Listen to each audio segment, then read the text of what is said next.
On est navré pour ce léger retard, il y a des problèmes techniques.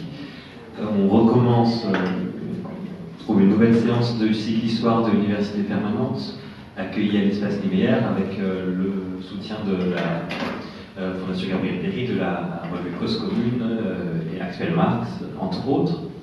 Et je signale que cette semaine est un peu particulière puisqu'on aura deux séances en histoire, donc aujourd'hui, et la deuxième jeudi, donc ce jeudi 28, avec Hervé Lewers qui vient nous parler de Robespierre. Et on accueille aujourd'hui Com Simien, qui est docteur en histoire, agrégé d'histoire, enseignant à l'université de Clermont-Auvergne, qui a soutenu une thèse en 2017, fin 2017, qui s'appelait Des maîtres d'école aux instituteurs, une histoire deux communautés rurales, de république et d'éducation entre Lumière et Révolution, année 1760-1802, qui a été couronné du prix du CTHS et apparaître dans ses éditions vers 2020. Espérons-le. Voilà.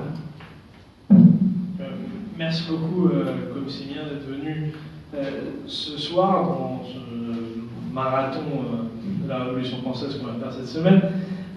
On s'était quitté avec la fuite de la reine, le roi emprisonné, et l'année 1792. On reprend notre fil chronologique aujourd'hui avec une séance intitulée 1792-1794, Terreur au laboratoire de modernité. Donc c'est vraiment la période crispante, disons, au niveau historiographique et même politique. C'est le moment où la révolution se métamorphoserait vers un monstre, enfin, selon l'historiographie libérale prônée par François Furet, notamment, et qu'on sort après une bonne révolution libérale et des droits jusqu'en 1792. Là, on bascule vers quelque chose d'autre, la terreur qui nous aurait amené vers les monstres du XXe siècle, etc. Donc, Com Simien aujourd'hui va nous présenter avec un point de vue critique cette période, nous parler de l'avènement, la marche de la République, pourquoi la République, et en quatre parties, nous cerner cette période tant décriée qu'est la terreur, et ça, pour savoir si elle a réellement existé ou non, cette terreur. Donc, je te laisse. Bien, merci beaucoup et bonsoir à tout le monde. Pour traiter du coup de cette période 92-94, de la fondation de la République jusqu'à la chute de Robespierre, pour faire simple, je vous propose ce soir d'aborder la question en 4 points qui seront autant de questions. La première question qu'on se posera, c'est pourquoi la République? La deuxième question qu'on se posera, c'est pourquoi peut-on considérer cette période 92-94 comme un laboratoire de la modernité politique, économique, sociale? La troisième question sera qu'est-ce que les sans-culottes? Et enfin, une dernière question sera un système de gouvernement nommé la terreur a-t-il existé? Alors, pour entrer directement dans le vif du sujet, parce que nous avons beaucoup à faire ce soir, commençons donc avec le premier point, pourquoi la République? Le 10 août 1792, vous le savez, une foule insurrectionnelle qui était composée principalement de militants révolutionnaires parisiens, les sans-culottes, mais également de militants révolutionnaires venus de province, de Brest, de Marseille notamment, s'empare du palais des Tuileries où résidait la famille royale, non sans violence, la journée fera plus d'1 millier de morts, et dans ce cadre-là, la famille royale, devant l'événement et sa violence, va décider de se placer sous la protection de l'Assemblée nationale, qui est l'Assemblée nationale, face à la pression populaire, décide immédiatement de suspendre, attention, provisoirement le monarque et de le placer en cellule, ainsi que sa femme, ses enfants et sa sœur. La situation est alors pour le moins embarrassante, puisque l'Assemblée nationale législative avait été élue en septembre 1791 pour appliquer les nouvelles règles du jeu politique telles qu'elles avaient été définies par la Constitution de 1791, laquelle Constitution établissait, vous le savez, une monarchie parlementaire. On a là, le 10 août, un problème majeur. Donc, une fois que le roi est suspendu, la Constitution de 1791 n'a de fait plus guère de raison d'exister, puisque la clé de voûte des institutions, le roi, est en prison.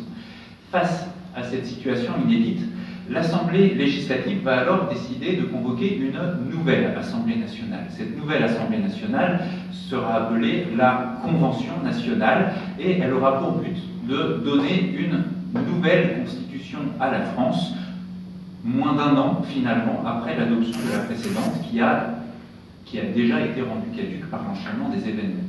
Alors, fait important sur lequel il faut insister, c'est que l'Assemblée nationale législative, en même temps qu'elle convoque cette nouvelle Assemblée nationale, décide que la Convention nationale sera élue non plus au suffrage censitaire, comme ça avait été le cas depuis le début de la Révolution française, mais qu'elle sera élue au suffrage universel masculin. Ces opérations électorales au suffrage universel masculin se déroulent dans tout le pays entre... Ça siffle, un tout petit peu.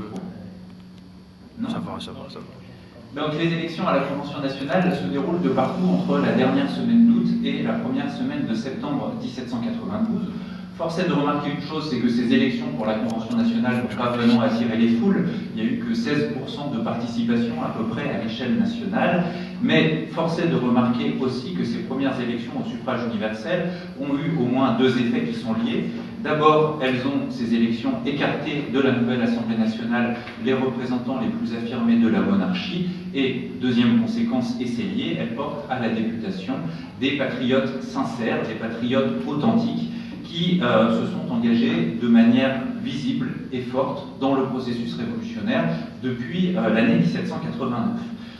Le suffrage universel, en revanche, on peut le noter à ce moment-là, aussi n'a par contre pas permis de bouleverser profondément la sociologie des élus qui composent l'Assemblée nationale. La Convention nationale sera majoritairement peuplée de catégories, on pourrait dire, bourgeoises principalement, et par ailleurs, les députés à l'Assemblée nationale, à la Convention nationale, seront aussi des élus aguerris, c'est-à-dire que 40% des députés de la Convention nationale ont déjà siégé dans l'une ou l'autre des deux premières assemblées nationales de la Révolution, et les autres ont presque tous déjà été élus locaux depuis 1789.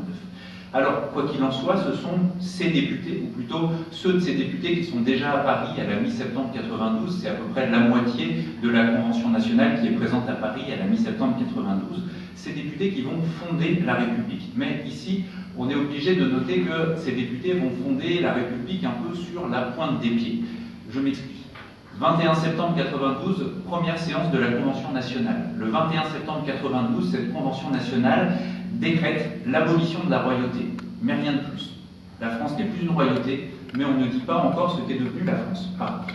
Il faut attendre le 22 septembre, le lendemain, pour y voir déjà un peu plus clair lorsque la Convention adopte une mesure symbolique qui est, je cite, que tous les actes publics porteront dorénavant la date de l'an 1er de la République française.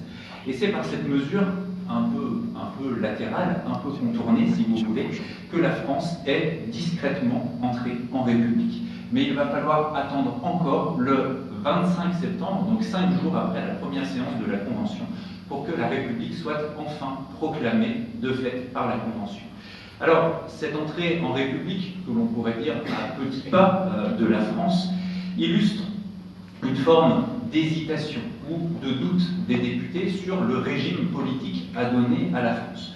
Pour le dire autrement, à la mi-septembre 1792 encore, la République n'avait rien de l'évidence absolue pour les députés de la Convention nationale. Pourquoi? C'est simple, parce que depuis le début de la Révolution, le discours politique dominant n'a eu de cesse de répéter que la forme républicaine était peut-être adaptée à des petites cités marchandes comme Gênes, comme Venise, mais qu'en revanche elle était impensable, la République est impraticable pour un pays aussi vaste, aussi ancien et aussi peuplé que la France, qui compte alors 25 millions d'habitants et qui est le pays le plus peuplé d'Europe à ce moment-là.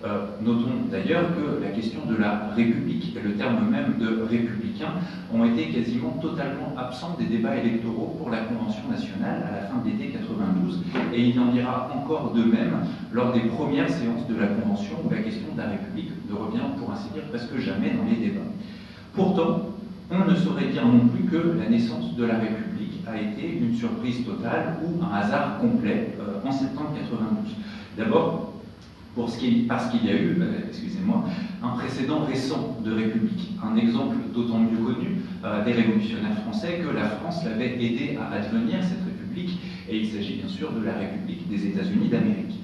Ensuite, parce que l'option républicaine a eu ses défenseurs en France dès avant septembre 1792, Condorcet, Brissot par exemple. La fuite à Varennes en 91 a d'ailleurs provoqué dans son sillage la première amorce de débat sur l'opportunité de la République en France. Et même si le cercle de ce débat a été relativement limité, même si cette option républicaine a été durement réprimée en 1791, il n'en est pas moins resté quelque chose comme la présence d'une idée désormais un petit peu moins étrangère, un germe, un substrat qui n'aura pas disparu en 92. Mais, par-delà toutes ces raisons, si les conventionnels qui ont été élus dans un moment de tension extrême à l'été 92 ont opté pour la République, finalement, et c'est important de le noter, sans aucun véritable débat de fond à la Convention nationale, c'est au moins pour trois raisons principales. Première raison, la volonté marquée de ces députés d'en finir avec la royauté. L'illusion de la partie la plus avancée du Parti patriote qu'un accommodement était possible entre le roi et la souveraineté de la nation a vécu en 1792. Il s'est même fracassé, en l'occurrence sur Varennes, et le sentiment de trahison que Varennes a fait naître au sein de la famille patriote. La délégitimation, la désacralisation de la famille royale à l'été 92 sont désormais presque absolues, et de fait, l'abolition de la royauté le 21 septembre 1792 se fait non seulement spontanément à la Convention, mais quasi unanimement. D'un certain point de vue, comme le souligne Michel Viard, la République est donc née d'une négation, celle de la royauté, bien plus que de sa propre affirmation. Deuxième raison sur l'adoption du choix de la République. Les conventionnels ne voulaient plus de roi, certes, mais éprouvaient également une très grande méfiance vis-à-vis du pouvoir exécutif en général, que l'on suspecte d'être toujours capable de ramener la dictature ou le despotisme ou la tyrannie dans le pays. Il y a donc la volonté très forte des conventionnels d'écarter toute espèce de puissance individuelle au sein du nouveau régime à bâtir, et ça, évidemment, ça favorise une forme de gouvernement républicain où l'exécutif serait collégial et exercé sous le contrôle du pouvoir législatif. La troisième raison de la République, c'est la volonté de donner au peuple français un régime en adéquation avec l'œuvre politique de la Révolution et avec les principes contenus dans la Déclaration des droits de l'homme et du citoyen. Et en fait, c'est peut-être là même le point essentiel.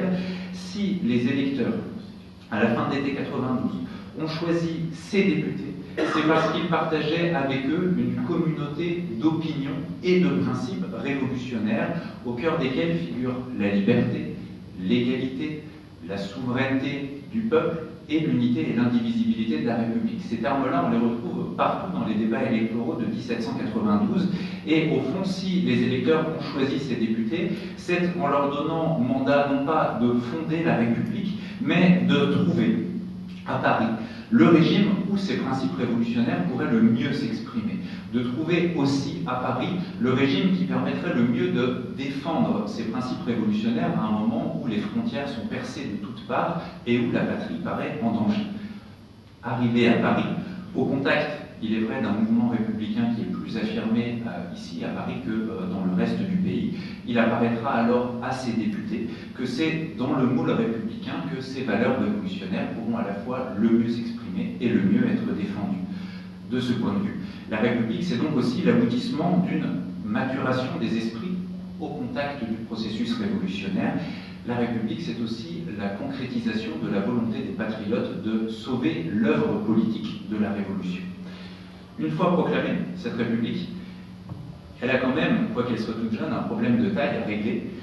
Que faire de cet encombrant prisonnier du temple qu'est le roi en République?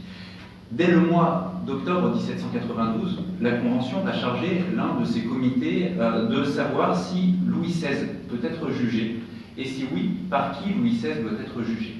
La réponse de ce comité sera que Louis XVI doit être jugé, qu'il doit être jugé en tant que simple citoyen, qu'il doit être jugé par la nation française, c'est-à-dire par la Convention nationale qui représente la nation française. Alors, cette position fera débat au sein de la Convention, mais elle finira par s'imposer, et c'est ainsi que le procès du roi, débute en décembre 1792 devant la Convention nationale. Deux députés célèbres vont s'illustrer pendant ce débat, l'un qui était presque inconnu jusque-là, Saint-Just, et un autre déjà beaucoup plus célèbre, Robespierre. Tous les deux s'illustreront à la fois par les solutions rapides et radicales qu'ils exigent dans le cadre de ce procès du roi, et j'essaye de vous les résumer rapidement et simplement. Saint-Just considère que l'insurrection du 10 août a déjà statué sur le sort du roi, et que cette insurrection l'a jugé coupable en renversant le roi. Coupable de trahison envers la Révolution, coupable de trahison envers la nation, mais coupable aussi, dit Saint-Just, parce que du point de vue de la souveraineté de la nation, tout roi ne peut être qu'un usurpateur des droits du peuple. D'où l'idée de Saint-Just qu'il ne peut pas y avoir de milieu dans le cas du procès de Louis XVI. Il a cette formule célèbre, cet homme doit régner ou mourir, et puisqu'il ne règne pas, puisqu'il a été renversé, puisque la République a été proclamée, alors Louis XVI doit mourir. Robespierre va aller dans le même sens. Outre, dit Robespierre, qu'un roi détrôné a le fâcheux inconvénient de troubler la tranquillité publique dans une république, puisqu'il maintient vivant la possibilité d'une monarchie, Louis XVI, dit Robespierre, doit être regardé comme condamné, car sinon, ça veut dire que la République n'a aucune raison d'être.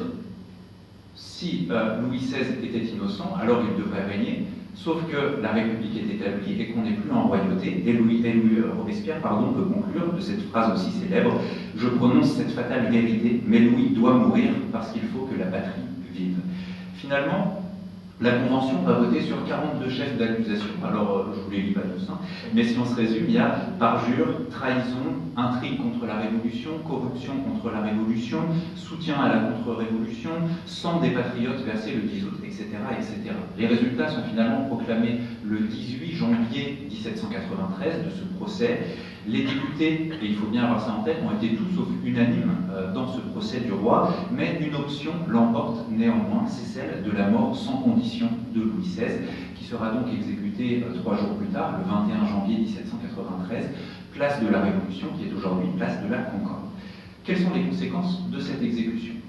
En dehors de la France, elles sont évidentes, c'est-à-dire que l'Europe des souverains va se trouver renforcée dans sa volonté d'éliminer le péril révolutionnaire suite à ce régicide afin d'éviter la contagion du péril révolutionnaire en Europe. Et dans les 2 mois qui suivent, la France ne se trouve plus seulement en guerre contre la Prusse et l'Autriche, mais contre la Prusse, l'Autriche, l'Angleterre, la Hollande, l'Espagne. Bref, la République est encerclée et assiégée. À l'intérieur du pays, par contre, c'est pas si clair que ça. La contre-révolution se trouve certes renforcée dans son choix contre-révolutionnaire par le régicide, mais globalement, et on peut être d'accord sur ce point avec Mona Ozouf, le peuple a vécu la mort du roi avec beaucoup d'indifférence en 1793. L'acte, pour autant, n'en a pas moins été perçu comme une rupture au sens d'acte fondateur de la République, mais rupture également au sens de garantie contre tout retour en arrière désormais du processus révolutionnaire. Deuxième point, pourquoi peut-on considérer la période 92-94 comme un laboratoire de la modernité politique, économique et sociale? Fonder un régime, fût-il républicain, ce n'est pas seulement pour les hommes de cette époque lui donner un nom ou des symboles, mais c'est également donner une substance à ce régime. Et dès l'automne 1792, au milieu des combats les plus dramatiques, la guerre, le procès du roi, les députés vont se mettre au travail, abattre un travail colossal pour essayer de définir un peu mieux cette cité républicaine qu'ils veulent bâtir.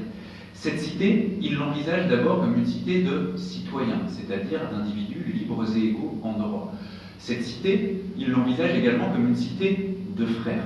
Cette cité, ils l'envisagent enfin comme, pourrait dire, même si ça paraît naïf, comme la cité du bonheur. Cette idée neuve en Europe, disait Saint-Just à l'époque. La volonté de construire une cité apte à assurer le bonheur individuel et collectif des citoyens est absolument de partout présente à cette époque. Pour concrétiser cette idée, ces révolutionnaires ne sont absolument pas dans le registre de l'utopie, mais de l'action politique concrète pour faire advenir cette cité. La Convention nationale va adopter des mesures qui sont totalement inédites, des mesures de progrès social, démocratique, économique, notamment en direction des plus démunis. On retrouve par exemple ça au cœur de la nouvelle Constitution, qui va être adoptée le 24 juin 1793, et qui est sans doute la Constitution la plus démocratique que la France ait jamais connue, une Constitution dont se réclamera encore le mouvement républicain très loin dans le XIXe siècle. Cette Constitution et la Déclaration des droits qui la précède reprend à son compte la plupart des droits qui avaient été proclamés en 1789, la liberté, y compris d'opinion, d'expression, mais également la liberté des droits. Mais à ces droits hérités, cette Constitution va en ajouter de nouveaux, qui eux sont totalement nouveaux. Le suffrage universel. Alors attention, suffrage universel, on entend masculin à l'époque, mais c'est la première Constitution à le reconnaître. On adopte également le principe d'un référendum qui permettrait de révoquer les lois votées par l'Assemblée nationale, un sujet d'actualité. L'Assemblée nationale, dit cette Constitution, ne fera que des projets de loi que l'Assemblée nationale devra ensuite envoyer dans toutes les communes du pays avec le titre de loi proposée. Ensuite, dit cette Constitution, durant un délai de 40 jours, les assemblées primaires, c'est-à-dire les assemblées où se réunissent les citoyens à l'échelle des cantons, auront le droit de réclamer contre cette loi proposée.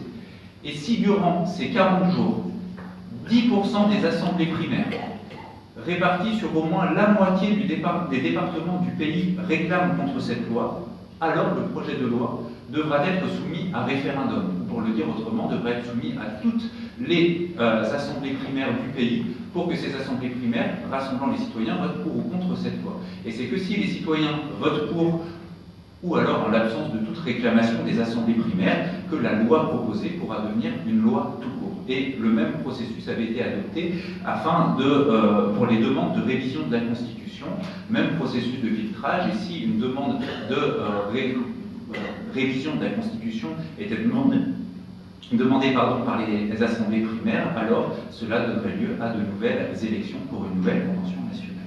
Cette Constitution de 93, il est impossible de ne pas l'évoquer, reconnaissait également aux citoyens le droit à l'insurrection contre un gouvernement qui opprimerait les droits du peuple. Ce droit à l'insurrection reconnu aux citoyens leur est octroyé au nom du droit de résistance à l'oppression et même du devoir de résistance à l'oppression des citoyens. Enfin, et on ne peut pas faire la liste de tout, cette Constitution reconnaissait aussi un droit au travail des citoyens et l'obligation pour la puissance publique de porter secours aux malheureux qui ne seraient pas en état de travailler. Alors insistons un petit peu sur ce point qui a une dimension sociale très forte, la question du droit au travail, parce qu'il ne va pas rester cantonné aux déclarations de principe de la Constitution et que dès les mois suivants, la Convention va s'efforcer d'adopter des lois pour notamment assurer une meilleure redistribution des richesses afin d'améliorer la condition de ceux qui vivent de leur travail. Ça va se traduire, entre autres, par des mesures visant à la redistribution égalitaire des biens communaux. Ça va se traduire également par une facilitation de l'accès des plus démunis à la vente des biens des nobles qui auraient émigré et qui auraient été saisis par la nation. Concrètement, pour que les plus démunis puissent accéder à ces biens des nobles émigrés, ce qu'on a prévu de faire, c'est de diviser ces biens des nobles émigrés en petits lots et de permettre aux plus démunis de les payer à l'échéance de 20 ans, histoire que les plus démunis puissent accéder à l'acquisition de ces terres. C'est aussi cette question du droit au travail, les décrets de Ventose qui ont été présentés par Saint-Just en l'an 2 et qui visent quant à eux à redistribuer au profit des patriotes indigents les biens des suspects de contre-révolution qui auraient été séquestrés par la République. Et cette redistribution aux patriotes indigents des biens des contre-révolutionnaires séquestrés doit se faire, semble-t-il, gratuitement, disent les décrets de Ventose, afin, je les cite, d'indemniser les malheureux avec les biens des ennemis de la Révolution. Ces mesures, dans l'absolu, de redistribution des terres n'auront qu'un effet limité. Si on regarde le pourcentage à la fin de la Révolution, la propriété foncière n'a pas été bouleversée. Pour autant, ces mesures n'ont pas été sans importance en 93-94, d'abord parce qu'elles ont permis à des milliers d'humbles citoyens d'acquérir un petit lopin de terre qui leur a permis d'améliorer leur quotidien, mais aussi ensuite parce que dans le cadre du partage des biens communaux notamment, la loi a autorisé la tenue de débats locaux. Et ce qui est important, c'est que la loi qui a autorisé des débats locaux pour le partage égalitaire des biens communaux a autorisé les femmes à pouvoir voter dans le cadre de ces débats locaux. Et ça, même si c'est un vote qui ne concerne pas directement l'administration de la chose publique, c'est néanmoins une première avancée. Ces mesures sociales ont donc aussi joué un rôle dans le processus d'apprentissage de la démocratie. Alors la démocratie, justement, on sait que la question de la démocratie fait problème au cœur d'une période où la Constitution adoptée est presque immédiatement suspendue jusqu'au retour de la paix et que dans les faits, cette Constitution ne sera même en fait jamais appliquée puisque ensuite les robespierristes seront renversés. Or, malgré la suspension de toute élection officielle qu'implique la suspension de la Constitution, la période 93-94 peut à bon droit être considérée comme un moment d'apprentissage actif de la citoyenneté. Prenons au moins un exemple. Une pratique citoyenne évidente est la possibilité de débattre en assemblée, de voter et d'élire. Alors passons rapidement sur le fait qu'en août 93, un référendum a été organisé officiellement pour que les citoyens se prononcent pour ou contre la Constitution de juin 93. On peut quand même noter que pour cette élection, qui se fait au suffrage universel masculin, la participation a été en hausse par rapport à l'élection de la Convention, puisque c'est entre 35 et 38% des citoyens hommes qui vont participer cette fois. On peut noter aussi que 2 millions de personnes ont voté pour la Constitution et une dizaine de milliers seulement contre la Constitution, donc qui est l'objet d'une large approbation. Mais insistons surtout en revanche sur le fait que même pendant la suspension de cette Constitution, les Français vont continuer à voter, à débattre et à élire. Souvent, par contre, dans le cadre communal, les municipalités, par exemple, n'ont jamais autant délibéré depuis le début de la Révolution qu'en 93 et 94. Et surtout, les Français vont beaucoup débattre, voter et élire dans le cadre des sociétés populaires. Les sociétés populaires, ce sont des clubs politiques qui sont le plus souvent affiliés aux Jacobins à Paris. Il n'y a jamais eu autant de clubs politiques en France pendant la Révolution qu'en 93-94. Il y en a à peu près 6000 à ce moment-là, ce qui fait à peu près que 60% des chefs-lieux de canton en possèdent au moins un. Et dans ces sociétés populaires, on lit par exemple les journaux pour ceux qui ne sauraient pas lire, on débat des affaires publiques, on débat des lois qui ont été adoptées, on débat des mesures qu'il faudrait adopter pour sauver la République, et puis on vote aussi des motions, on élit des présidents de séance, des secrétaires de séance également. Au rang des avancées sociales majeures de cette période, 93-94, on ne peut pas ne pas évoquer non plus, c'est essentiel, la première abolition de l'esclavage qui est adoptée le 4 février 1794, qui concerne donc les colonies en l'occurrence, et vous savez que dès 1802, Napoléon Bonaparte reviendra ensuite sur cette abolition. Je voudrais enfin, pour terminer ce deuxième point, dire un mot d'une question qui m'est chère, celle de l'école, qui accède durant cette époque à un rôle de première importance, qui est formalisé par la Déclaration des droits de 93, qui affirme le droit à l'instruction de tous les citoyens et qui fait du droit à l'instruction le besoin de tous. Alors, pourquoi cette insistance sur le droit à l'instruction des républicains? Parce que c'est à l'éducation que ces républicains de la Première République vont prêter le pouvoir de régénérer la société, selon leurs mots, c'est-à-dire de défaire les sujets de jadis pour faire advenir les citoyens dont la République a besoin pour fonctionner. Dans les écoles primaires, qui sont pour la première fois appelées comme ça d'ailleurs, entre les mains de ceux qui sont aussi pour la première fois appelés les instituteurs, les députés de la Convention imaginent que les enfants devront non seulement apprendre à lire, écrire et compter, mais qu'ils devront également apprendre leurs droits et leurs devoirs de futurs citoyens, les gestes et les pratiques de la citoyenneté également, mais qu'ils devront également apprendre les principes républicains et la morale révolutionnaire que tous les citoyens doivent éprouver pour permettre à la cité de fonctionner correctement. Et je voudrais juste dire une chose importante sur ce point-là de la morale. Le principe s'est très largement imposé à la Convention dès 1792 qu'il ne faut admettre à l'école publique l'enseignement d'aucun culte religieux au nom de l'égalité entre les citoyens, au nom également de la liberté de conscience des citoyens. La morale enseignée à l'école ne sera donc plus que civique et républicaine.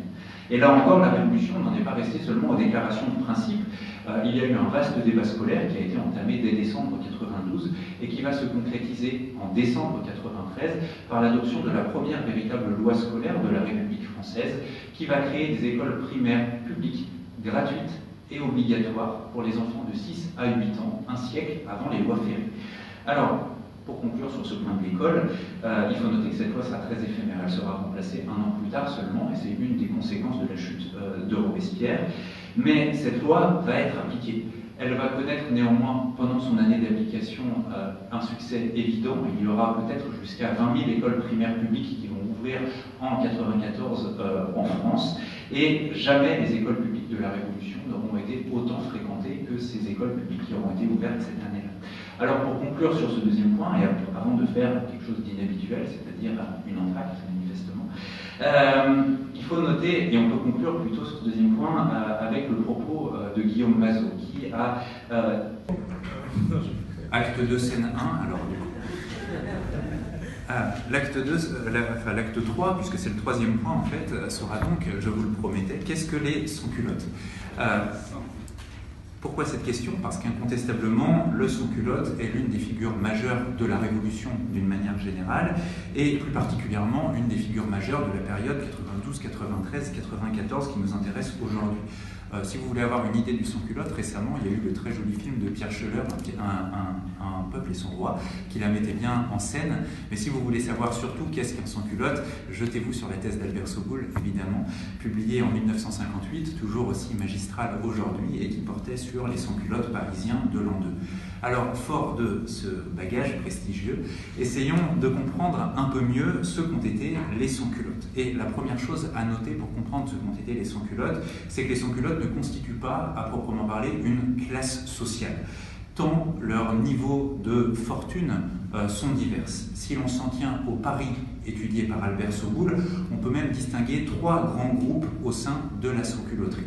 Premier groupe, le monde de l'échoppe et de la boutique. Le monde de l'échoppe et de la boutique, ça veut dire les artisans, les commerçants, les petits patrons, qui représentent à peu près 60% du total de la sans-culotterie. Ça veut dire que majoritairement, les sans-culottes ont donc été des travailleurs, des gens qui vivaient de leur travail, mais des gens également bien installés et bien identifiés dans leur quartier. 20% des sans-culottes sont ensuite des ouvriers salariés, qui évoluent parfois aux marges de l'indigence, sans être pour autant des indigents. Enfin, les 20% restants appartiennent à la bourgeoisie des professions libérales, des gros commerçants, voire même des rentiers. Il s'agit donc de personnes plus aisées, qui sont minoritaires au sein de la sans-culotterie, mais qui en revanche ont tendance, ça ne vous étonnera peut-être pas, à être surreprésentées du point de vue de l'exercice des responsabilités politiques au sein de la sans-culotterie. En tout cas, première conclusion donc, il n'y a pas d'unité sociologique pour le groupe des sans-culottes.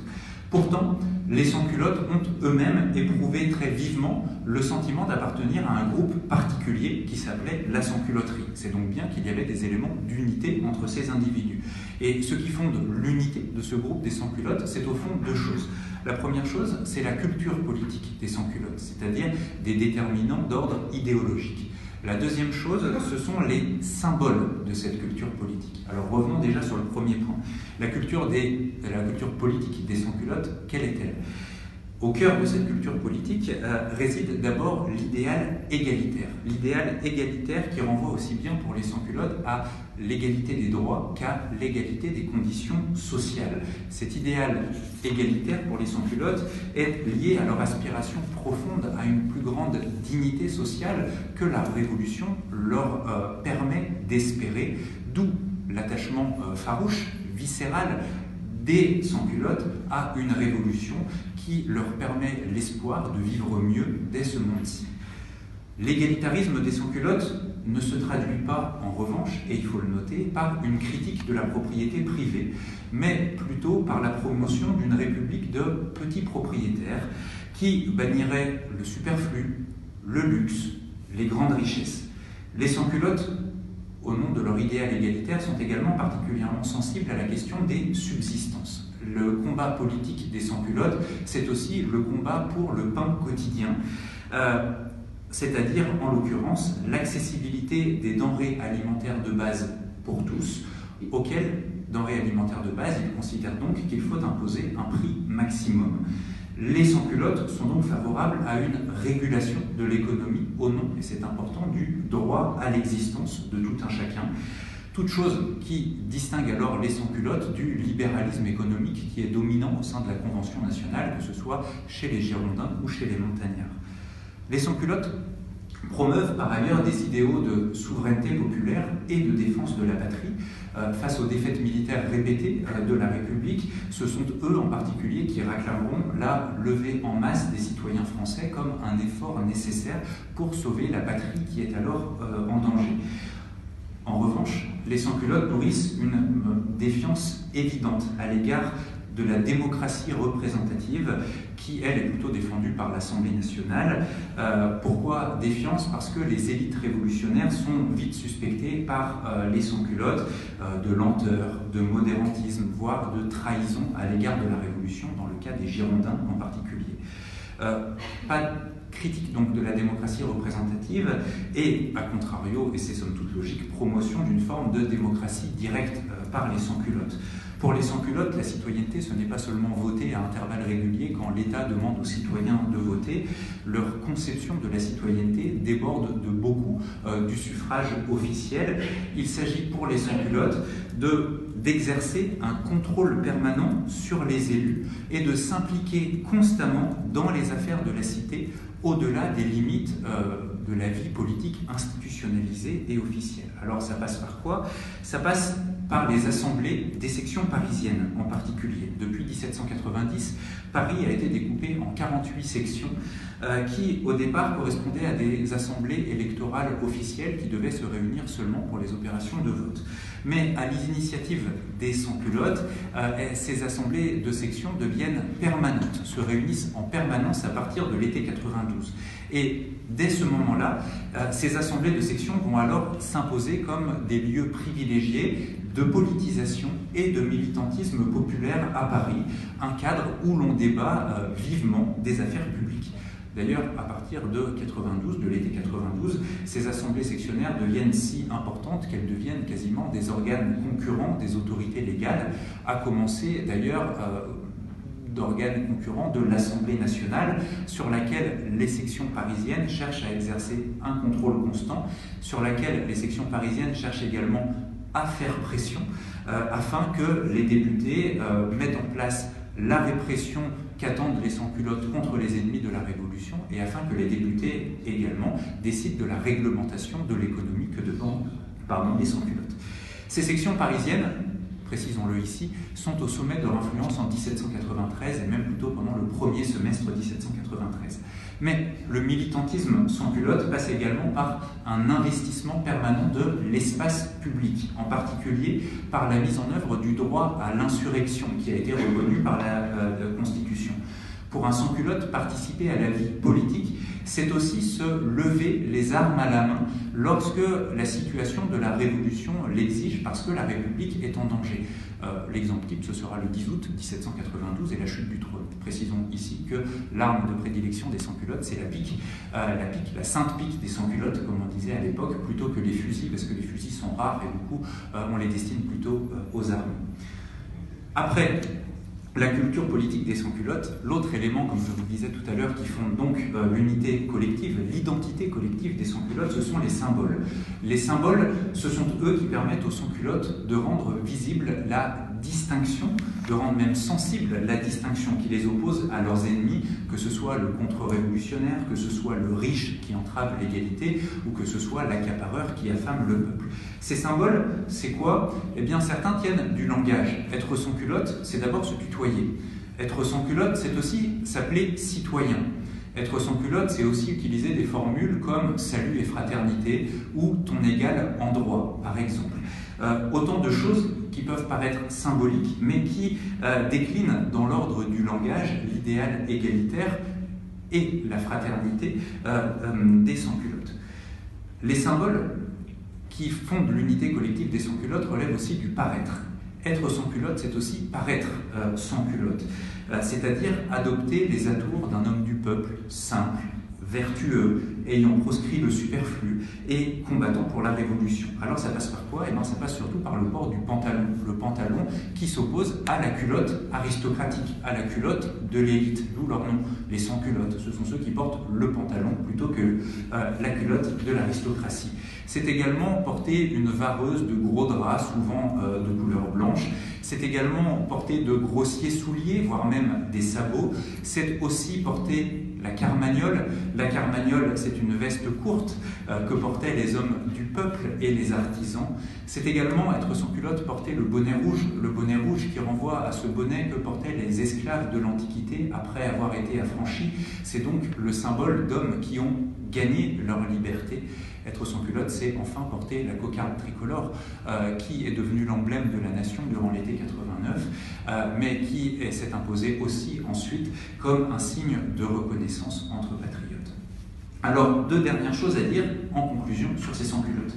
La première chose, c'est qu'entre 92 et 94, les sans-culottes vont être marqués par l'influence de groupes politiques radicaux qui, s'ils sont minoritaires dans l'absolu à l'échelle du pays, vont cependant disposer d'une grande influence au sein des sections parisiennes, au point d'ailleurs de s'imposer quasiment comme de vrais porte-parole de la sans-culotterie. Ce sont tout d'abord ce qu'on appelle les enragés autour de la figure de Jacques Roux, de Leclerc, de Varlet et de deux femmes aussi, Pauline Léon et Claire Lacombe, qui ont fondé un club politique féminin à Paris qui s'appelle le Club des citoyennes républicaines révolutionnaires. Et le programme politique des enragés est simple, en ce sens qu'il radicalise encore un peu plus l'idéal politique des sans-culottes. Pour le présenter simplement, c'est établissement d'un maximum des prix, condamnation radicale du libéralisme économique au profit du dirigisme. C'est également un contrôle des députés par leurs électeurs et la possibilité pour les électeurs de renvoyer leurs élus en cas d'insuffisance politique ou morale de ces élus. C'est également pour les enragés l'acceptation de la violence et du recours à une justice expéditive au nom du salut public contre les adversaires de la Révolution et contre les affameurs du peuple. Alors, ces enragés, leurs chefs seront mis en prison en septembre 93, et donc ensuite les sans-culottes vont être fortement influencés par un autre groupe exagéré, qui est le groupe des hébertistes, jusqu'au printemps 94, hébertistes du nom d'Hébert, qui est substitut du procureur de la commune de Paris à cette époque, et qui est aussi très célèbre dans le Paris révolutionnaire pour publier le journal qui s'appelle Le Père Duchesne. Deuxième chose, en conclusion sur ces sans-culottes, c'est que les sans-culottes soutiennent la Commune de Paris. La Commune de Paris qui est née du 10 août 1792. Et au fond, ce soutien à la Commune de Paris des sans-culottes, on le comprend sans peine, puisque cette Commune de Paris apparaît comme une instance concurrente de la Convention jusqu'au printemps 94. C'est aussi une instance où s'illustrent des figures qui exercent une forte influence au sein de la sans-culotterie, dont Hébert qu'on vient d'évoquer. La Commune de Paris, c'est également une instance qui, dès 92, relaie quelques-unes des mesures radicales réclamées par les sans-culottes, notamment en matière de répression politique et de contrôle des prix. Quatrième point, le dernier acte, le plus long aussi, je vous préviens, mais le clou du spectacle, je l'espère, qui était donc, si vous vous souvenez du départ, un système de gouvernement nommé la terreur a-t-il existé? Vaste chantier. La réponse est simple en fait. Pour peu que l'on s'en tienne aux sources et à la manière dont les contemporains ont eux-mêmes nommé les choses, force nous est de répondre non à cette question. Un système de gouvernement nommé la terreur n'a jamais existé. En fait, le mot « système de la terreur » pour désigner les années 93 et 94, l'an 2 de la République, n'est apparu que le 11 Thermidor en 2, c'est-à-dire le 29 juillet 94, c'est-à-dire aussi le lendemain très précisément de l'exécution de Robespierre et de ses proches. Ce terme est apparu dans la bouche de quelqu'un, et ce n'est pas anodin, qui est Barère. Barère qui est l'un des principaux artisans de la chute de Robespierre et de ses proches. Et l'utilisation de ce terme « système de la terreur » au lendemain de la chute de Robespierre n'est bien sûr tout sauf un hasard. Jusque-là, le mot « terreur » dans la culture politique du XVIIIe siècle servait, si vous voulez, à définir les tyrannies et les régimes despotiques. Et l'utiliser pour qualifier qualifier les années 93-94 revient alors forcément à légitimer le coup de force que viennent de réaliser ceux qui ont renversé Robespierre et ses proches et qui viennent de les faire exécuter. Légitimer, ils en avaient bien besoin, à vrai dire, ceux qui ont renversé Robespierre. Ils avaient aussi surtout besoin de se dissocier de ce régime 93-94 qu'ils venaient, en renversant de Robespierre, auquel ils venaient quelque part de mettre un terme. Et pourquoi avaient-ils besoin de s'en dissocier? Parce que les Barrère, les Fouché, les Tallien, tous ceux qui ont œuvré à la chute de Robespierre avaient été très étroitement associés au gouvernement de la République pendant les années 93-94. Barrère lui-même a siégé au comité de salut public aux côtés de Robespierre jusqu'à la fin. Parler de système de la terreur le lendemain de l'exécution de Robespierre leur a donc, et c'est ce qui explique le succès phénoménal de cette formule chez tous ceux qui ont contribué à la chute de Robespierre, leur a permis à la fois à qualifier une période, 93-94, pour mieux, dans le même temps, disqualifier cette période, la réduire à une période de violence sauvage, mais en même temps l'attribuer à quelques boucs émissaires seulement, Robespierre et ceux qui ont été exécutés. Parler de système de la terreur, le 11 Thermidor en deux, c'était donc surtout pour Barrère et les autres un moyen de s'auto-amnistier de toute la période qui venait de s'écouler et à laquelle ils avaient été associés. Alors, certes, vous m'objecterez vous peut-être, pourtant la Convention nationale a bien sûr mis la terreur à l'ordre du jour, le 5 septembre 1793, alors même qu'elle était présidée par Robespierre, justement, puisque tous les livres sur la Révolution, ou presque, le disent depuis 200 ans. Eh bien, en l'occurrence, les recherches récentes permettent là aussi de répondre de manière claire à la suite notamment des travaux de Jean-Clément Martin. Non, la Convention n'a jamais mis la terreur à l'ordre du jour le 5 septembre 1793. Ce jour-là, il y a eu un mouvement populaire, une de ces insurrections du mouvement populaire parisien. Les sans-culottes ont manifesté jusque devant la Convention. Et ce jour-là, les sans-culottes avaient, entre autres, pour mot d'ordre, la mise de la terreur à l'ordre du jour. Les sans-culottes qui manifestaient, pas les députés. Mais il faut comprendre ce mot terreur dans la bouche des sans-culottes dans son sens d'époque, et non pas penser terreur stalinienne immédiatement en pensant à ce mot d'ordre-là. Pour les sans-culottes, terreur, ça voulait dire volonté d'être terrible avec les ennemis de la Révolution, afin d'inspirer chez tous ceux qui auraient la mauvaise idée de comploter contre la République une angoisse qui paralyse, un effroi suffisant pour leur faire passer l'envie de comploter contre la Révolution. Déjà, il faut s'entendre donc sur le terme. Mais surtout, ce qu'il faut noter, c'est que la Convention s'est immédiatement tenue à distance de ces demandes et que la Convention ne leur a accordé aucune sanction légale. On peut d'ailleurs préciser que Robespierre a quitté la séance en cours de route pour se rendre aux Jacobins et n'est donc pas tellement associé à la journée. Soyons donc clairs, il n'y a pas eu de système de la terreur cohérent, pensé et encadré méthodiquement par une loi afin d'organiser la terrorisation systématique de la population française et des ennemis de la Révolution, toute chose qui aurait fait de la France l'un des premiers régimes totalitaires de l'histoire, mais ce n'est pas le cas. Ça ne veut certainement pas dire, en revanche, et je veux qu'on soit bien clair là-dessus, qu'il n'y a pas eu règlement des conflits politiques par la violence durant cette période, ni adoption dans l'urgence, de manière ponctuelle et discontinue, d'un ensemble de mesures relevant de l'extraordinaire et, au bout du compte, la mise en place d'un véritable état d'exception marqué par des institutions devenues célèbres pour leur caractère répressif, comme le tribunal révolutionnaire ou le comité de salut public. Alors pour comprendre tout ça, il nous faut repartir un peu à rebours du temps et revenir au tout premier pas de la Convention. Jusqu'au 10 août 92, les patriotes les plus avancés avaient des adversaires communs. La cour et les partisans du roi. C'est commun, c'est pratique surtout, des adversaires communs. Ça permet de souder les rangs, malgré de premières divisions qui se font jour au sein des patriotes les plus avancés depuis la fin de l'année 91, des divisions qui sont apparues autour de la question de la guerre, qui étaient défendues par Brissot et ce qu'on appellera ensuite les Girondins, et qui étaient au contraire combattues par une petite minorité autour de Robespierre et de Marat. Le problème, pour les patriotes les plus avancés qui se retrouvent à la Convention, c'est que l'ennemi commun a disparu avec le 10 août, évidemment, et que les divisions internes au parti révolutionnaire vont alors s'approfondir au cours de l'automne 92. Ces divisions entre patriotes vont, à vrai dire, se creuser jusqu'à devenir autant de fractures béantes qui vont finir par rendre pensable l'élimination physique de ceux qui sont devenus des adversaires. Alors pour l'essentiel, vous le savez, il y a 3 grandes mouvances politiques au sein de la Convention. Mouvance plus que parti, parce que leurs contours sont assez flous, assez mouvants justement. Ces mouvances politiques, c'est d'abord les Girondins. Les Girondins, c'était l'aile gauche de la précédente Assemblée nationale, mais c'est désormais l'aile droite de la Convention nationale. Il y a ensuite les montagnards qui, eux, représentent l'aile gauche de la Convention nationale. Et puis, il y a entre les deux un vaste centre qu'on appelle la plaine ou le marais. Quelle est l'importance relative de chacune de ces forces? C'est difficile à dire, mais on peut estimer à peu près qu'au début de la Convention, les Girondins, c'est 20% de la Convention nationale. Les montagnards, c'est à peu près 30%.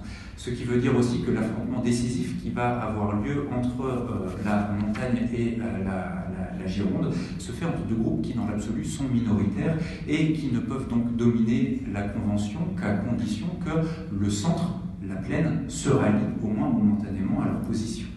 Ces 3 mouvances, girondine, montagnarde et la plaine, ont au moins au départ des idées proches. D'abord, tous, et je veux que ce soit clair, Girondins, montagnards ou la plaine, tous sont des révolutionnaires et tous vont devenir d'authentiques républicains. Ensuite, leurs conceptions de l'État ne sont au fond guère différentes au départ. Et contrairement à la légende, il ne faudrait pas opposer des Girondins fédéralistes et donc décentralisateurs à des montagnards qui seraient forcément défenseurs d'un État central fort. Proximité également sur les questions économiques. Montagnards, Girondins, la plaine, tout ce petit monde se reconnaît dans le libéralisme économique. Et là encore, il ne faudrait donc pas opposer des Girondins libéraux à des montagnards qui, eux, seraient favorables à une économie dirigée. Alors, dans ces conditions, me direz-vous, mais qu'est-ce qui fonde la différence entre la Gironde et la montagne? Eh bien, l'une des différences majeures entre ces 2 groupes tient à leur rapport à Paris et à la dynamique révolutionnaire.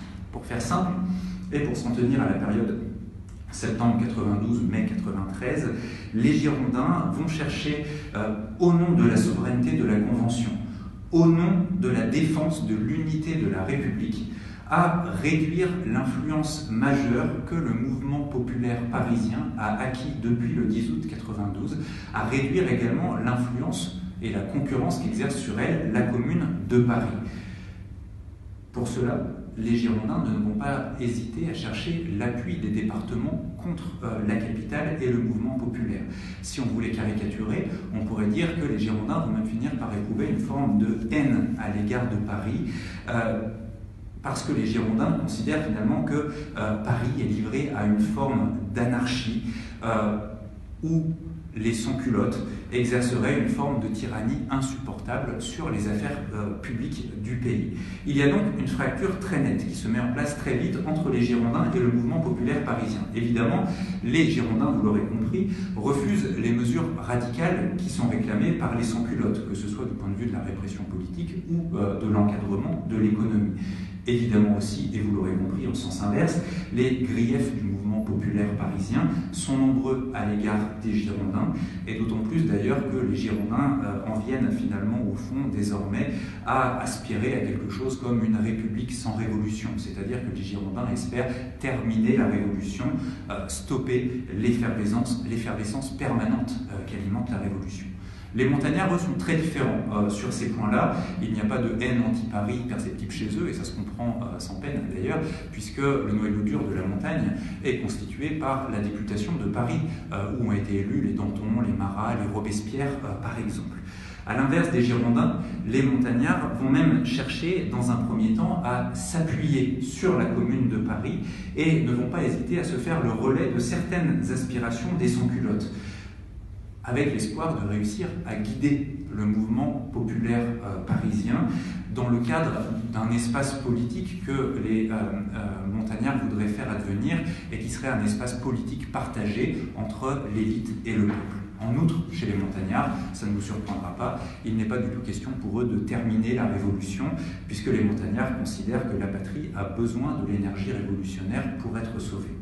Des 2 camps, ça aussi vous le savez sans doute, c'est la Gironde qui va commencer par dominer la Convention. Cependant, la Gironde va perdre progressivement le combat qu'elle a engagé contre les montagnards, contre les sans-culottes et contre la Commune de Paris. Au point de départ de la fragilisation de la Gironde, il y a tout d'abord la grave détérioration de la situation militaire de la France. À partir du printemps 93, la France va subir 6 mois de défaites continues contre les princes européens coalisés contre elle. Alors évidemment, la trahison du général Dumouriez, qui était très lié aux Girondins et qui passe à l'ennemi en avril 93, ne renforce pas non plus tellement les positions des Girondins. Cette guerre, elle fragilise d'autant plus les Girondins que les Girondins, c'est eux finalement qui l'avaient voulu au point de départ et qu'elle ne se passe pas du tout comme ils l'avaient promis et comme ils l'avaient espéré. Elle va contraindre cette situation militaire catastrophique elle va contraindre la Convention à adopter des mesures extraordinaires. À l'époque où la Convention est encore dominée par les Girondins. Première mesure extraordinaire adoptée, ce sera fin février 1993, lorsque la Convention décide de la levée extraordinaire de 300 000 hommes afin de porter les effectifs de l'armée à 500 000 soldats.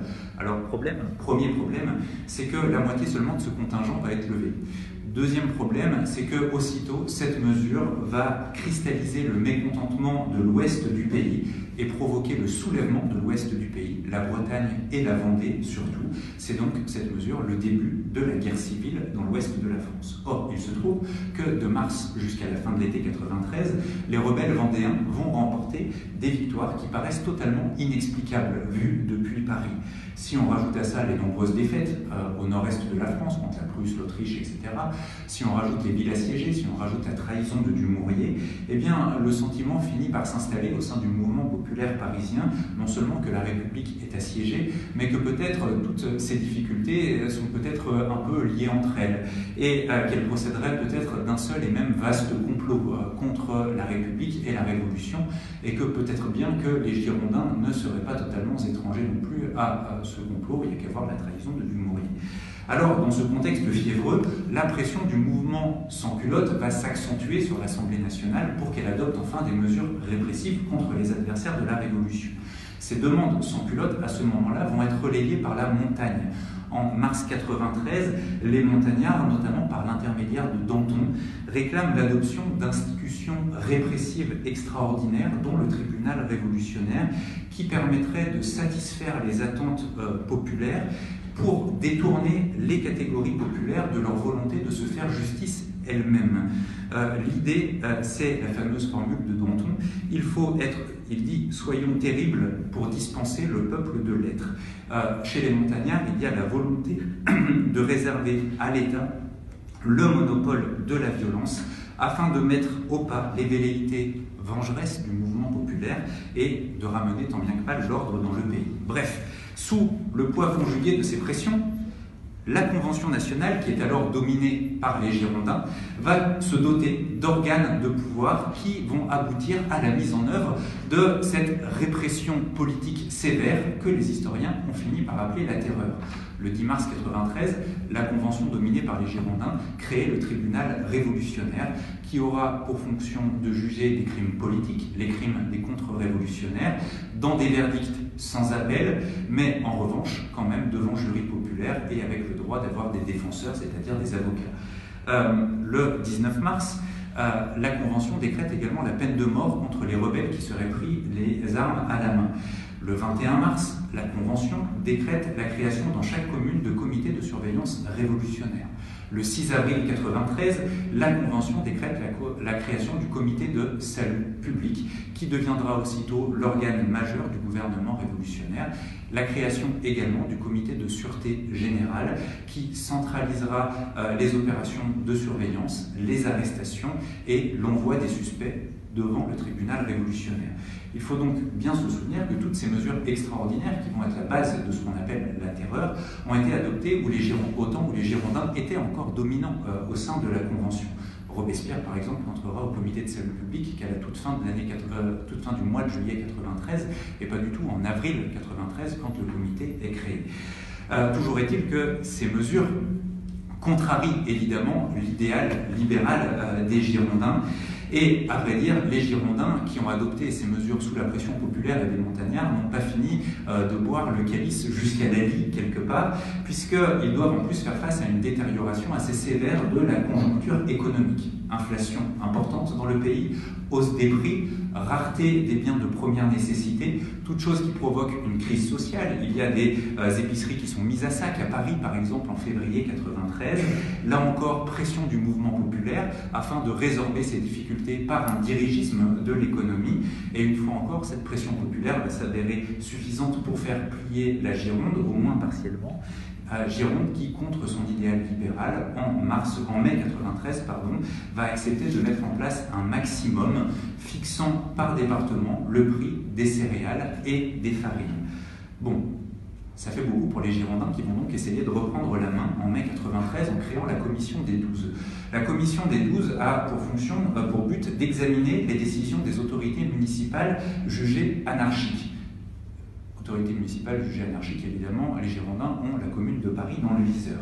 Et les Girondins passent à l'attaque dès le 24 mai en ordonnant l'arrestation et la comparution d'Hébert devant cette commission des 12. Hébert, le père du chêne, celui qui est si influent à la commune de Paris et dont le mouvement sans-culottes. Immédiatement, évidemment, cette arrestation provoque une vague d'indignation. Les sans-culottes prennent les armes, manifestent jusque devant la Convention, le 31 mai d'abord, le 2 juin 1793 ensuite, pour réclamer, en l'occurrence, l'arrestation des leaders girondins. Je vais y arriver. Le 2 juin, ils obtiennent gain de cause et la Convention accepte bon gré mal gré la proscription des 22 principaux chefs girondins. C'est la toute première mutilation de la représentation nationale. 21 de ces chefs girondins seront jugés et exécutés à l'automne 93, mais il faut noter ici aussi que 73 autres Girondins dont le procès était en question ne seront finalement jamais jugés grâce à l'intervention de Robespierre. Ces Girondins seront simplement exclus de la Convention et retrouveront leur siège après la chute de la montagne.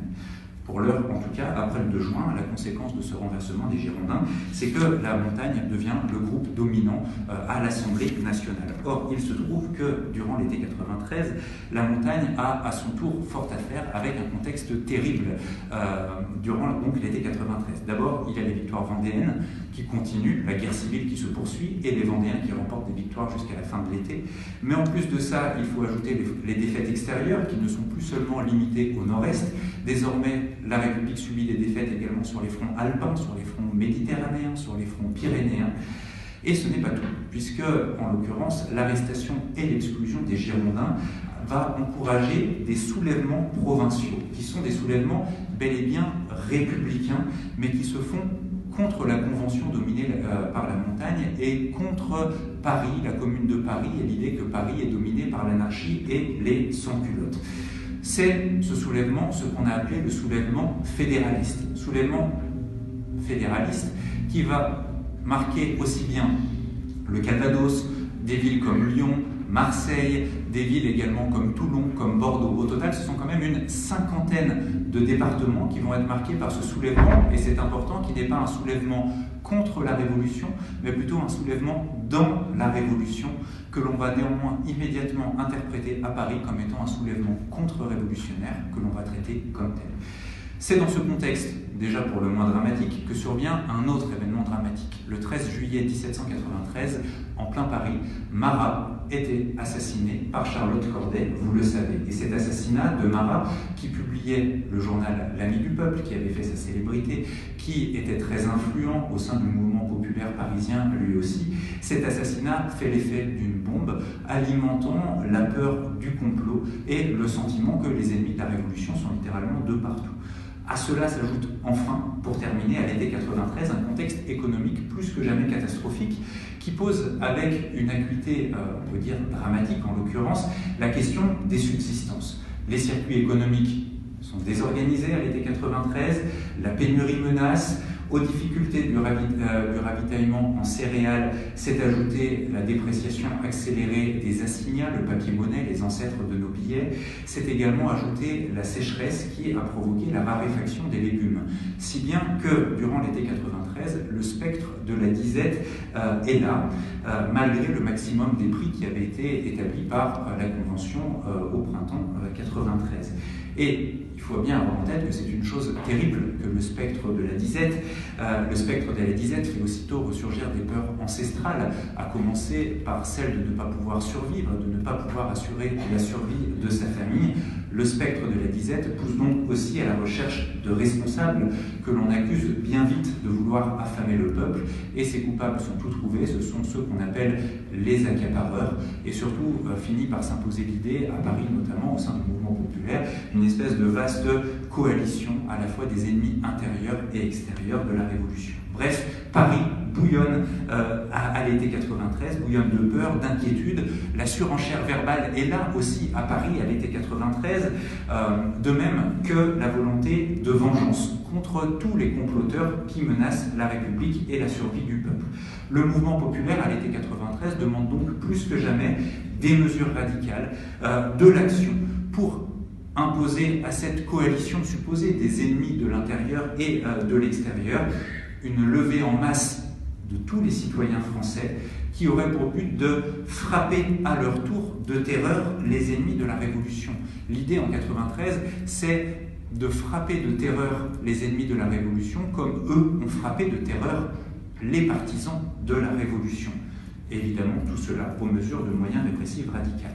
Alors, en plusieurs temps, la Convention dominée par la montagne va accéder à ces revendications populaires. Le 23 août 1993, tout d'abord, lorsque la Convention montagnarde décrète la levée en masse. C'est-à-dire que tous les jeunes célibataires et veufs sans enfants, de 18 à 25 ans, devront rejoindre les armées.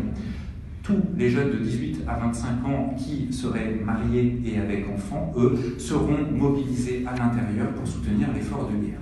Le 4 septembre et le 5 septembre 1993, ensuite, lorsque les sans-culottes manifestent jusque dans la salle de la Convention avec leur mot d'ordre de la mise à l'ordre du jour de la terreur, les sans-culottes réclament également la création d'une armée révolutionnaire de sans-culottes, et là aussi la Convention va accéder à leurs revendications. Certes, on ne met pas la terreur à l'ordre du jour, mais en tout cas la Convention accepte la création d'une armée révolutionnaire de 6000 sans-culottes qui devra s'occuper du ravitaillement des villes et qui participera également à la répression du soulèvement fédéraliste à l'intérieur de la France. Le 17 septembre 1993, ensuite, la Convention adopte ce qu'on appelle la loi des suspects. Loi des suspects qui élargit considérablement les contours juridiques de la suspicion. Désormais seront considérés comme suspects et donc passibles d'arrestation et ensuite de traduction devant le tribunal révolutionnaire.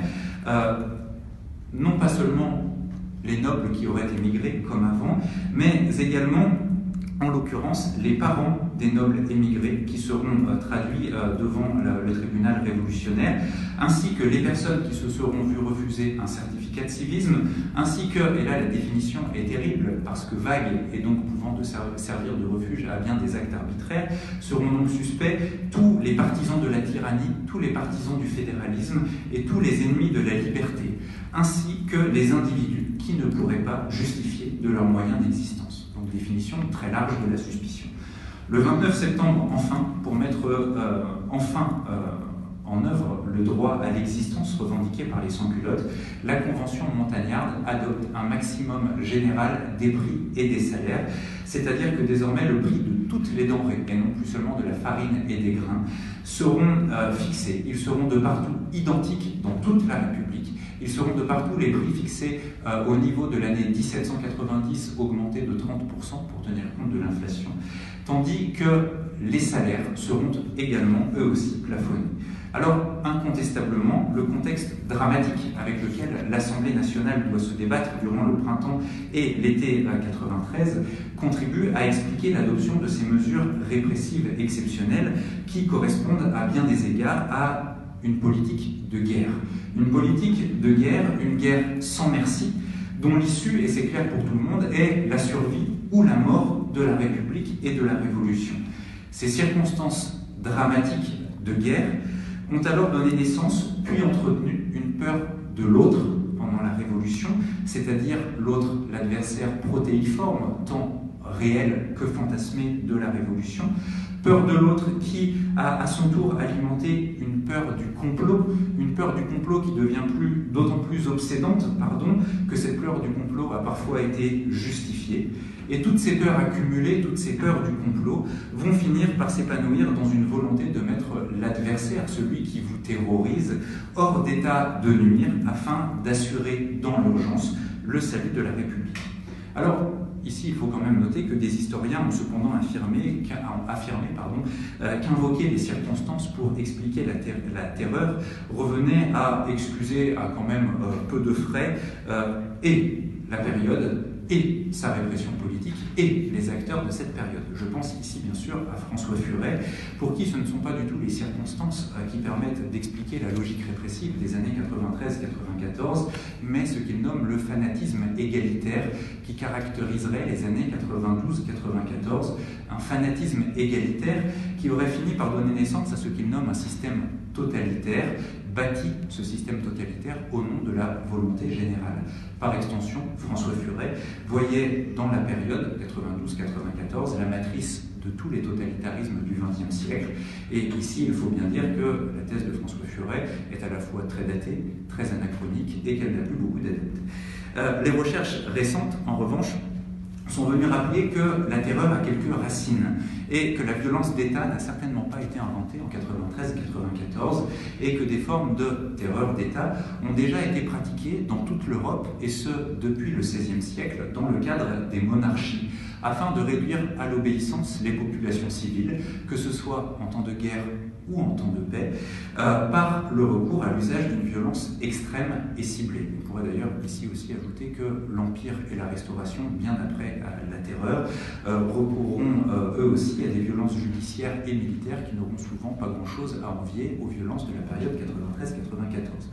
Par-delà ces questions, on ne peut nier, en tout cas non plus, le rôle dans l'accroissement des violences politiques en 93-94 de l'exagération d'un discours révolutionnaire qui est de plus en plus radicalisé à mesure que s'accroît la peur de l'autre et le soupçon du complot.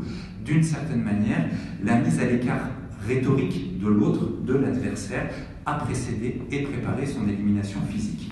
On aboutit, quoi qu'il en soit, à un paradoxe évident. Les révolutionnaires menaient le combat pour bâtir une cité nouvelle, nous l'avons dit, où régnerait sans partage la liberté, à commencer par la liberté d'expression et d'opinion. Mais ils éprouvent de plus en plus de difficultés, dans un contexte, il est vrai, terrible, à imaginer un autre chemin pour parvenir à cette cité nouvelle que celui d'un unanimisme préalable d'opinion révolutionnaire. Le problème, c'est que cela tend à rendre de plus en plus insupportable toute résistance à l'œuvre révolutionnaire, car ces résistances empêchent l'avènement des temps nouveaux, du bonheur collectif et individuel qui est attendu. Ces résistances de plus en plus nombreuses à la Révolution, qui sont aussitôt rejetées du côté de la contre-révolution, dans une lecture très manichéenne de la situation, puisqu'on va même rejeter du côté de la contre-révolution des révolutionnaires pourtant très affirmés, vont alors favoriser une façon d'envisager le règlement des conflits qui privilégie la violence et l'élimination physique de l'adversaire plutôt que le débat pacifique. Reste, et on se rapproche de la fin de cet exposé, que les journées du 4 et 5 septembre 1993 marquent à la fois le paroxysme de la mobilisation populaire à Paris et le début aussi de son déclin. Car l'attitude adoptée par la Convention nationale ces jours-là, 4 et 5 septembre 1993, et les jours et les semaines suivantes, vise autant à donner satisfaction aux sans-culottes en retournant la peur contre les ennemis de la Révolution qu'à canaliser les demandes répressives des révolutionnaires radicaux afin d'éviter que les demandes populaires de justice ne se transforment en bain de sang anarchique. En gros, comme les montagnards le réclamaient depuis mars 1993, il s'agit, à partir de septembre 1993, pour l'État de se réapproprier le monopole de la violence légitime afin de mettre un terme aux débordements violents qui traversent le pays et la capitale.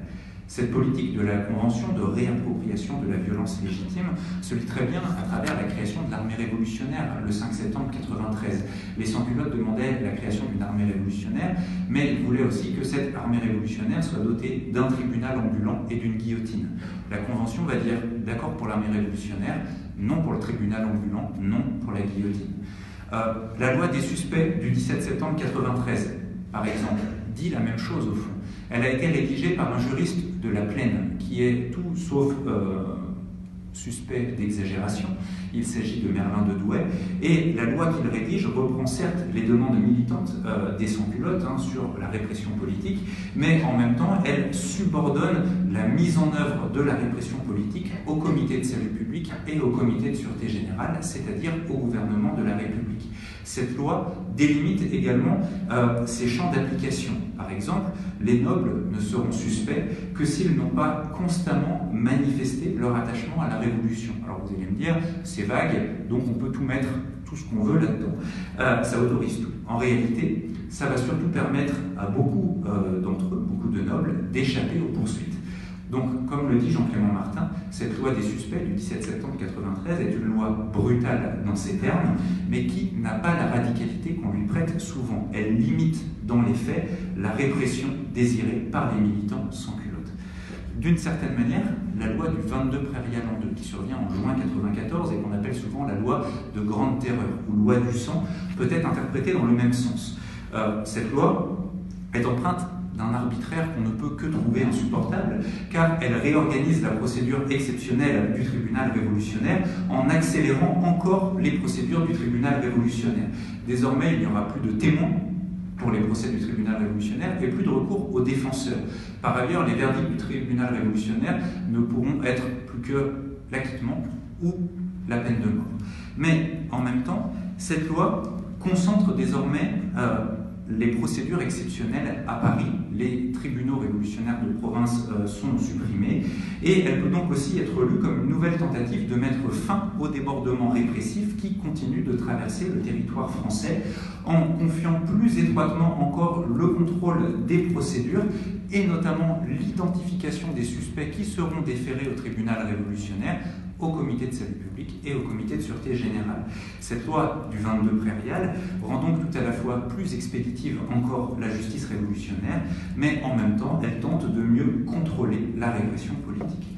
Quoi qu'il en soit, dans les semaines et les mois qui suivent les manifestations des 4 et 5 septembre 1993, la Convention montagnarde réussit là où les Girondins avaient échoué, c'est-à-dire à réaffirmer l'autorité de la Convention face au mouvement populaire parisien et à la Commune de Paris. Déjà, dès septembre 1993, les principaux chefs du mouvement exagéré sont mis en prison. Le 10 octobre 1993, ensuite, la Convention décrète que le gouvernement sera révolutionnaire jusqu'à la paix. Ça veut dire deux choses. Ça veut dire d'abord que les mesures extraordinaires, exceptionnelles, adoptées depuis le printemps seront bel et bien appliquées, mais par le gouvernement. Cela veut aussi dire suspension provisoire de la Constitution de juin 1993 jusqu'au retour de la paix. Mais par là, il s'agit au fond surtout pour les montagnards, dans un moment de crise profonde, d'affirmer la centralité de la Convention. Cette politique de réaffirmation de la centralité de la Convention va culminer le 14 Frimaire en 2, c'est-à-dire au début du mois de décembre 1993, par un décret qui va réorganiser tout le fil conducteur des pouvoirs dans le pays. Et cette loi du 14 Frimaire en 2 va proclamer, je la cite, que la Convention est le centre unique de l'impulsion révolutionnaire. Par conséquent, toutes les créations révolutionnaires, plus ou moins spontanées, qui étaient nées et qui semblaient menacer la souveraineté de la Convention, sont démantelées par cette loi. Les administrations locales sont épurées et on y installe des agents nationaux qui seront nommés par le comité de salut public, qui seront soumis au comité de salut public et qui auront pour fonction de représenter le gouvernement au sein des administrations locales.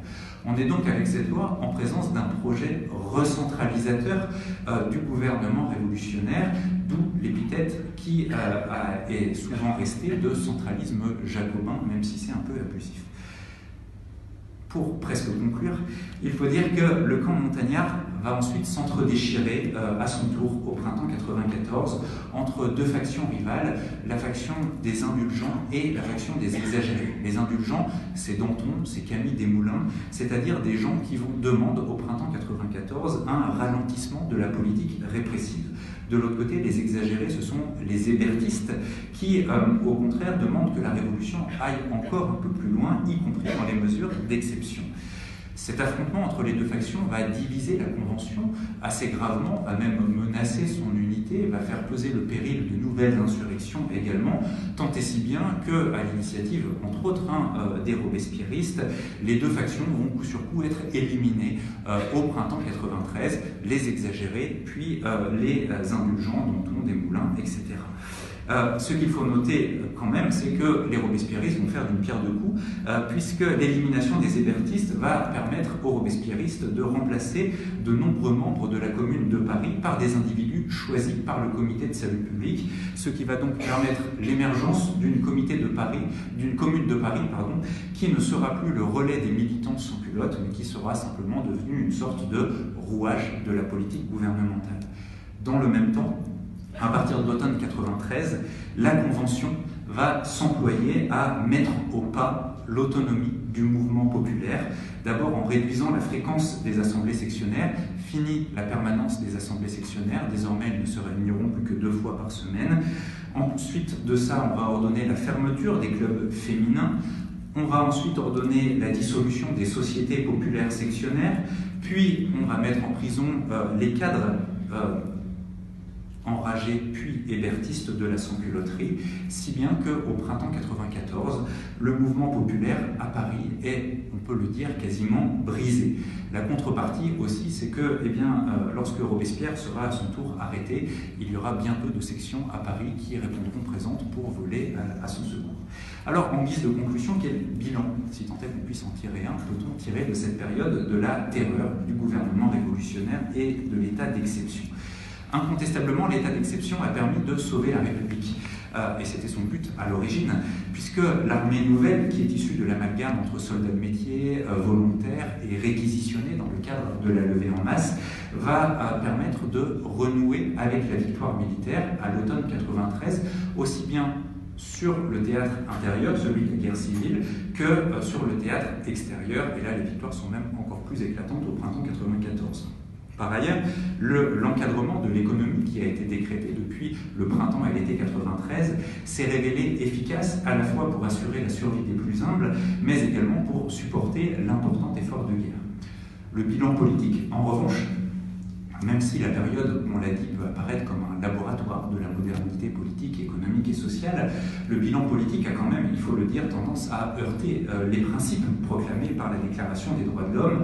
Il y a eu concentration exceptionnelle des pouvoirs, réduction des libertés fondamentales, pratique de l'épuration des autorités locales qui bafouent la légitimité électorale. Il y a eu des justices d'exception qui se sont surajoutées aux justices ordinaires.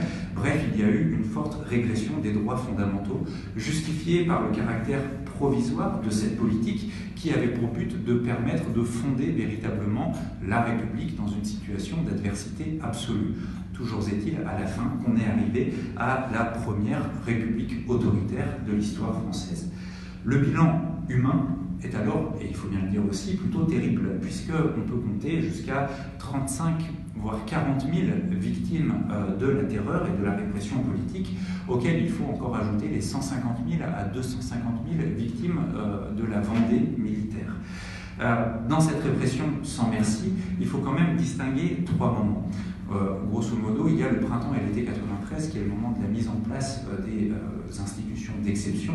À ce moment-là, et la répression et la justice restent encore relativement modérées. Va suivre une seconde période de l'automne 93 jusqu'au printemps 94, où là, les arrestations et les exécutions deviennent beaucoup plus nombreuses. Elles touchent à la fois des personnalités célèbres, Marie-Antoinette, le duc d'Orléans, les leaders girondins, mais également des inconnus. Et ce qu'il faut dire, c'est que dans cette seconde période, automne 93, printemps 94, la géographie de la répression se superpose assez fidèlement à la géographie des soulèvements intérieurs que connaît la France. L'exemple tristement célèbre étant celui de l'Ouest et de Nantes notamment, où il y aura en quelques semaines pas moins de 4000 fusillés fusillés et entre 2000 et 4000 personnes noyées dans la Loire sur ordre du représentant du peuple Carrier. Mais ce qu'il faut dire aussi, et c'est la conséquence du fait que cette répression se superpose à la géographie des soulèvements intérieurs, c'est qu'on est obligé d'avoir en tête par conséquent qu'une grande partie du territoire vit à l'écart de la répression politique et que bien des villages, bien des communes rurales, loin de tout centralisme oppressif durant ces années, vont même réussir en 93-94 à se ménager de larges sphères d'action autonome. La dernière période dans la répression, ce sera celle du printemps 94 jusqu'à la chute de Robespierre. C'est la période qui est caractérisée par la mise en œuvre de la loi de Prairial dont on a parlé tout à l'heure. Cette période et surtout cette loi de Prairial vont avoir deux conséquences au monde. La première, c'est un engorgement des prisons parisiennes et une inflation spectaculaire des exécutions à Paris, ce qui s'explique somme toute facilement, puisque les tribunaux révolutionnaires exceptionnels de province ont été supprimés et que la répression se concentre à Paris. Pour vous donner un chiffre, dans les 14 premiers mois de l'existence du tribunal révolutionnaire, on était sur une moyenne à peu près de 90 exécutions prononcées par mois. Dans les 6 semaines qui suivent l'adoption de la loi de Prairial, on prononce 800 exécutions à Paris. Évidemment, la conséquence aussi de ça, et c'est la deuxième conséquence de la loi de Prairial, la deuxième conséquence de la centralisation de la répression à Paris, c'est que dans la capitale, et dans le pays aussi d'ailleurs, finit par s'imposer une forme d'écœurement devant ces charrettes de prisonniers qu'on emmène à la guillotine, écœurement suffisant pour qu'on décide d'exfiltrer la guillotine du centre de Paris jusque sur les marges de Paris, parce que la guillotine était devenue aussi, et ses basses œuvres insupportables. Il y a là une forme de théâtre de l'horreur, si vous voulez, qui joue un rôle majeur dans la volonté qui se répand à la fin du printemps 94 d'en finir avec cette période de violente répression, alors que le contexte désastreux qui avait présidé à la mise en place de cet état d'exception n'a plus lieu d'être, et cette fois c'est bel et bien terminé. Je vous remercie.